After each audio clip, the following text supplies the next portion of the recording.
college hockey also starts soon. And that is where we're going to start, because I think, across the hockey landscape and across this NHL draft, a lot of the focus, at least at number one early on, has been on James Hagens. But I wonder for you, as we look at this class, we know there's a long way to go. There's a lot of season to go, with the entire season to go. What is it going to take for a James Hagens to go to wire to wire? And is he, in your mind, heading into the season as the number one prospect? I think he has to be. I mean, his body of work is far superior than any other prospect in this class. Like, head and shoulders, if you ask me. But we're not judging a player by his body of work up until his draft eligible season. And we're also not trying to judge really up through that draft eligible season. We're trying to see who's going to be the best player for their NHL careers, which is always kind of the sticking point with some people. But for James Hagens to go wire to wire as the, coming into the year and then to finish the year, he is, it's not going to be that much of an uphill battle for him because of the situation that he's about to slide into at Boston College. He's very likely to just replace Will Smith on that top line center next to Gabe Perreault, next to Ryan Leonard, seeing all that fun power play ice on an excellent team. Boston College could easily run down and go for a national championship again this year. They contended, they didn't make it last year. They've got another good crack at it. So to be able to produce big numbers, which I expect he'll do in the NCAA, in your draft year, like it seems to be a common theme here, right? We just saw Celebrini do it. The year before that, it was Fantilli. This year, it's going to be Hagens.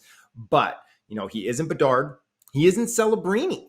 He's not a locked in, surefire, this is the guy at number one, and he's going to be stamp of approval, first line center, superstar center in the NHL. There are going to be contenders, and I'm sure we're going to talk about a whole handful of them right now.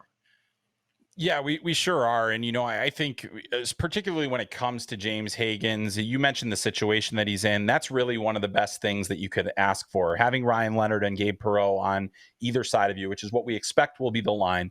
On top of that, potentially playing between those two guys at the World Juniors.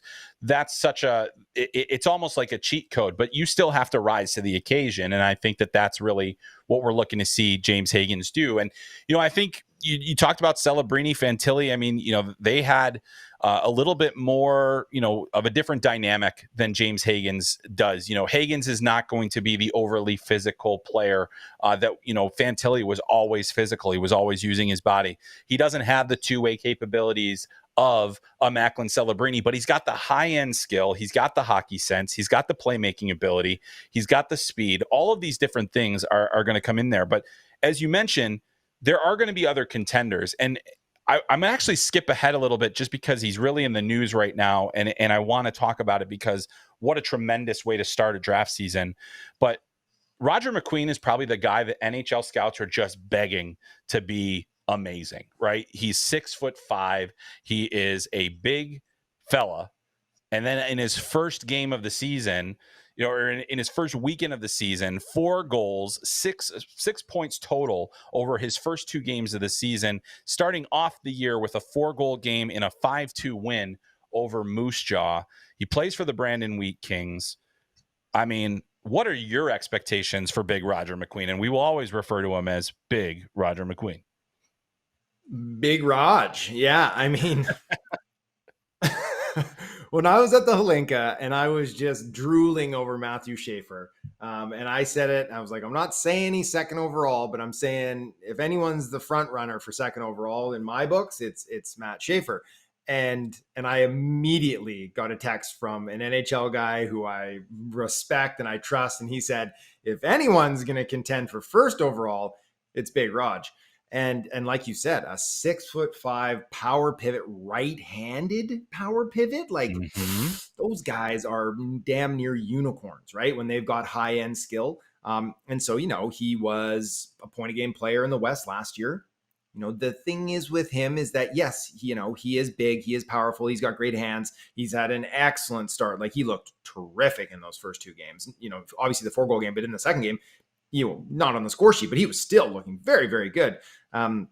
He is very old for this class, right? Like he is 10 and a half, 11 months older than Schaefer. So, Mhm. he'll be turning 18 in a week. And Schaefer just turned 17. So it's two halves of the same coin sort of thing in what these two players can bring in Hagens and McQueen, because you have that pure power package, but it will leave a little bit on the skill side. But again, we're projecting what could this player be at 23, 24, 25, and it could be something really, really special. So teams definitely have some things to think about with him at that top spot. Yeah, I was certainly, he got injured early in the under 18 worlds last year where we were both at, and I was certainly bummed because I was looking forward to seeing what that was going to be. And then obviously he comes back, he has a good Holinka, has a good start to his season. He's going to be a guy that I think scouts are really tracking. And you look at how Caden Lindstrom and the different things that happened to him last year. Obviously the injury troubles kind of changed the projection a little bit on him. He still went very high in the draft, but now you've got that same kind of, we got a big guy, we've got a guy with skill, not as much as Hagens, or probably maybe not even as much as Lindstrom really at the end of the day, but certainly an immense talent. So he's going to be a guy that we're watching. But I do want to get back to the guy that you mentioned just a few minutes ago in Matthew Schaefer, because Bob McKenzie put his rankings out from TSN, which is many different scouts contributing to that list. And Matthew Schaefer was number 2 on that list. And so, you've got a defenseman who's ahead of Porter Martone, ahead of Anton Frondell, guys that have been 2 and 3 on a lot of lists. But I think coming out of the Holinka Gretzky Cup, coming out of how well he played in a lesser role, but still an important role at the under 18 Worlds, and coming out of an impressive rookie season where he went through a lot of personal adversity on top of everything else.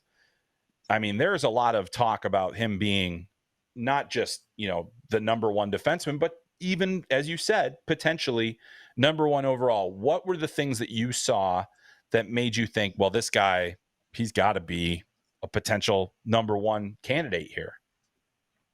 He was so good. Like, for my money, he was the best player on Team Canada. And then, he's playing with Gavin McKenna. And, McKenna, he was constantly looking for Schaefer on the ice. Like, you could see, like, he wanted to use him for his give and goes. He was always looking to feed him the puck instead of his line mates there, which was, Cameron Schmidt and whoever the revolving door was at the time, Reshny, and they had different players looking up there in the middle. But, he was extremely mobile. And we've seen that from him in club play too, but he was shiftier than I'd ever seen and more confident with the puck. And he was hammering these deep outlet passes. He was shimmy and shake and bake at the line and then dancing down and, driving to the net and slipping a little pass across the crease or trying to go cheddar on from a tough angle. Like, just these like high level, creative, intelligent plays, rushing back to get back into the play, lifting sticks. Like, he was hard defensively. To me, he was like the total package. And, he was so young. He was still 16, but just leading that team, right? Like, he just wins. Like, he just wins gold medals everywhere he goes. I'm very impressed with him. As an individual, seems really mature as well. Intelligent, hardworking. He's been through some stuff, like you said, and that usually that builds some resiliency and some grit as a human. I think he's going to be a hell of a player. Now, obviously, the knock is coming out is that he's got mono, and that's going to impact his energy levels for some time, which is disappointing because maybe we won't get to see him really challenge for that top spot. But at the same time, any NHL team with like worth its salt is going to be like, oh, okay, great, we understand what this player could become, and now someone at 7 or 8 is going to get themselves a home run.